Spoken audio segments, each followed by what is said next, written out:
Thank you so much, ladies and gentlemen, for joining us this morning and evening, rather. And thank you so much for tuning in at Smart 24 TV, where we drive your business. My name is Anthony SEBALE, and I am your host. Remember, this is the show where we look at policies that should be implemented or those that should be amended in the different business sectors so that we can promote the general economic growth of our country.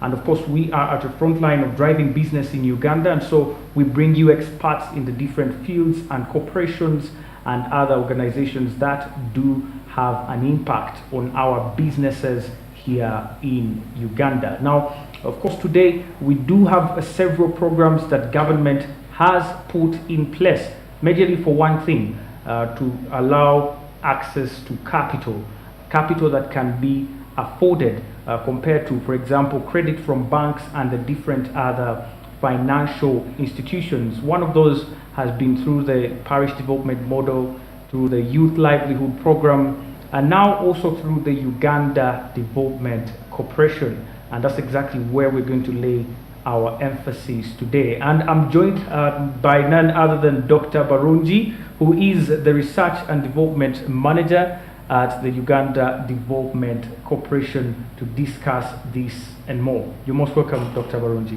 Thank you, Anthony. I'm so grateful. And let's talk about you at UDC. What does your docket, really look at? The Research and Development Department at the Uganda Development Corporation. Oh, thank you, Anthony, and good evening, viewers. Mildred Barungi, I've already been introduced, manager in charge of research, monitoring and evaluation at UDC, Uganda Development Corporation. My work at UDC actually is to mind the business of UDC, to track and document our performance as a corporation that is mandated to promote and facilitate industrial and economic development in Uganda. We want to see people's lives transform. We want people to become more prosperous by advancing the industrialization agenda. So that's my role. My docket is tracking the performance. We have several investee companies, or call them private companies, that we invest with. So we have to track and ensure that they are doing what they are supposed to do to make the businesses operate on a commercial basis. Yeah. Well, now, Uganda Development Corporation was established in 1952, and this is a way long time. You can imagine in 1952 we had not actually got independence.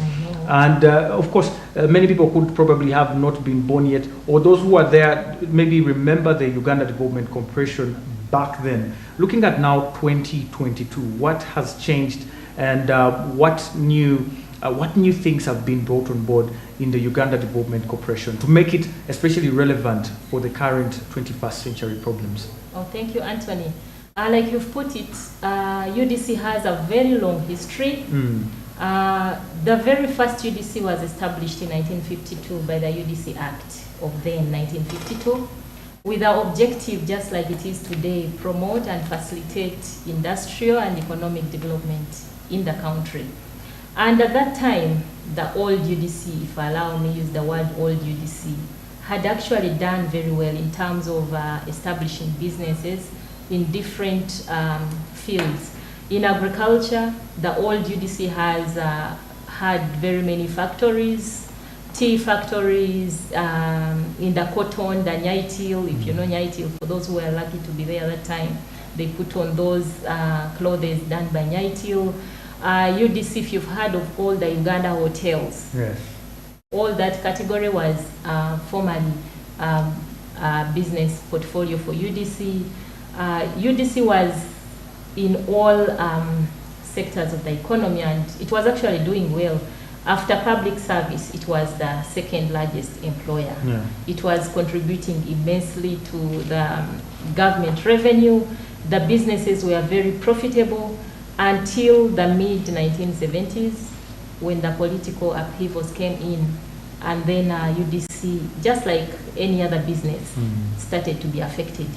The economic situation became so bad. There was a depression, demand was so low, and so business, UDC investment started to return losses. And they began to rely on government allocations for survival. Of course, that could not be sustained for so long. You're returning losses, your workers have to be paid government money, and yet you're not generating any money. So there was no value for money. And it coincided with the time when the World Bank and the IMF were promoting liberalization and privatization policies. So as a country that needed to benefit, to attract funding from IMF and World Bank, we had to adopt some of these policies. And one of the policies we adopted was the privatization of public enterprises. So that's how UDC enterprises get to be privatized.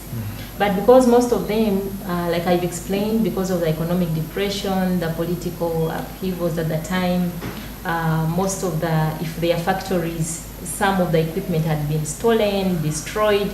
So at the point of being privatized, most of them were sold at giveaway price. And the money went back to the treasury, of course. And as if selling them at giveaway price was not enough, even the value of the property, some of it was never paid by the persons or firms that bought those companies. So finally, in 1998, UDC closed shop. But in between, there is a lot that happened. To cut a long story short, in 2016, the UDC Act re-established this UDC that we now speak about. And this new UDC is actually working steadily, and we can see we are heading in the right direction to get to the lost glory that the old UDC had. UDC was at the height of its glory before it collapsed. And we are heading there. The mandate of the new UDC is just like the old mandate. It never changed. We are still trying to be the leading driver of economic development in Uganda, but taking the path of industrialization. That is our route. And so we are, maybe at an opportune time, I will tell you how much more is UDC doing, but there is a lot more that UDC is doing to get there. Amazing. That really refreshes my, of course, history when we were studying about the coffee marketing board, exactly, and so many other things, and different corporations of farmers. But when you look at currently the programs government is actually trying to push forward, especially in the line of industrialization and investment, we've had the Uganda Development Bank, like the UDC, almost having similar motives, similar agenda and objectives.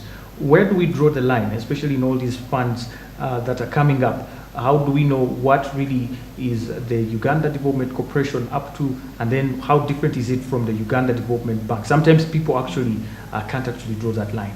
Oh, thank you so much, Anthony. I'm glad I have this platform to draw the line between Uganda Development Corporation, UDC, and Uganda Development Bank, UDB. Both are public corporations, but with different mandates. I will speak about our mandate, which I've already emphasized, but nonetheless, I will say it again. We are into establishing sustainable investments for the sole aim of ensuring that we draw people from agriculture to come and work in the industries where they can earn better wages and become better off. So that's the route we are taking. It's within our mandate to ensure industrial and economic development at its best in Uganda. And for us, what we mostly do is step into the space where the private sector has no capacity to do so. Either they do not have the financing, or the returns from those investments would be so slow that such investments are not attractive for the private sector, or the nature of the good or service that is required is of a public nature. And so the private sector alone has no business providing this good. So we are into that space. But of course, like I said, we do not want to compete with the private sector. So we partner in most of our undertakings.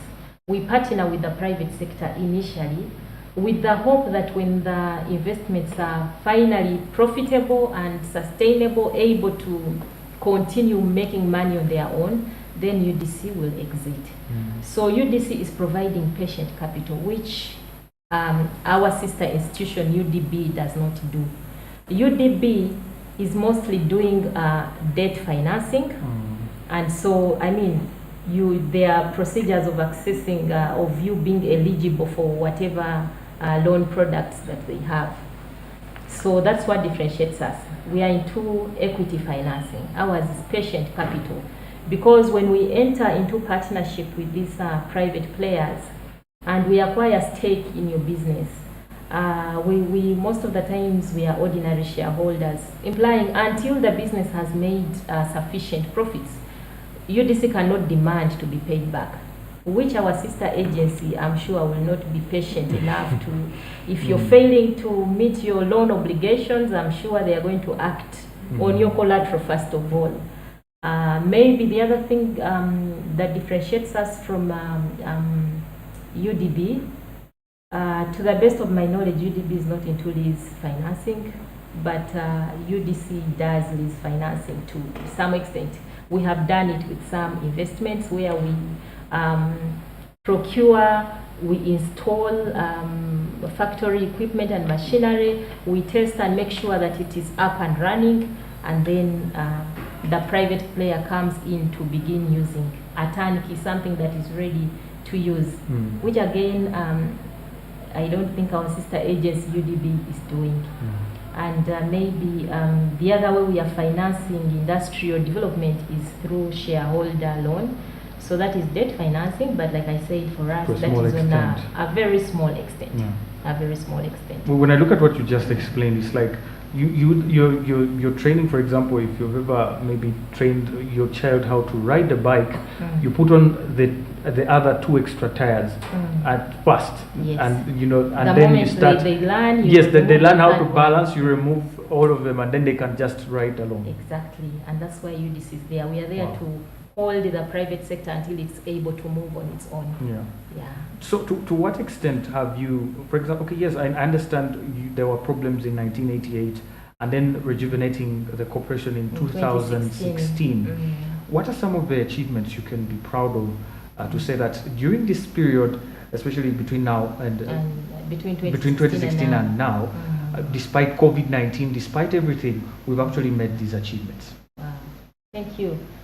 Yeah, so yes, I'm glad you mentioned COVID. UDC 2016 comes into effect a few years later, and when you're just coming on board, you have so many challenges before you have to lay a firm foundation on which to build. So one thing that we are proud of as UDC is at policy level, we have a 10-year strategic plan, which clearly spells out in the next 10 years, beginning 2019-2020 financial year, what are we going to be doing annualized? So that gives us a sense of direction. And that plan is informed by government priorities. So it is well aligned with the National Development Plan. It's well aligned with the NRM manifesto. It's well aligned with the Vision 2040. So we have a plan, and whatever we do is guided by that plan. That's one thing that we are proud of. But our core business is not just in policies. Our core business is in establishing sustainable investments. And I want to categorically state that we are very proud of, for example, Kalangala Infrastructure Services. This is a company where UDC owns shares, and we have 2 ferries that operate along Lake Victoria between Bugala Island and Masaka. So these 2 ferries, if you've heard of the MV Sese and MV Pearl, I would encourage all of you to visit Kasese. Christmas is coming. Yes. You need to take your loved ones to Kalangala and have some fun. Travel using MV Pearl or MV Is it the one usually parked at Luzira Port Bell? No, not It's that, not that one. one. They park at what's the name? Bukakata. Oh, in Masaka. Masaka. Okay. Yes, so don't forget to use. That is a facility of UDC. All right. And as you can see, those are heavy investments that no private player could have ever done.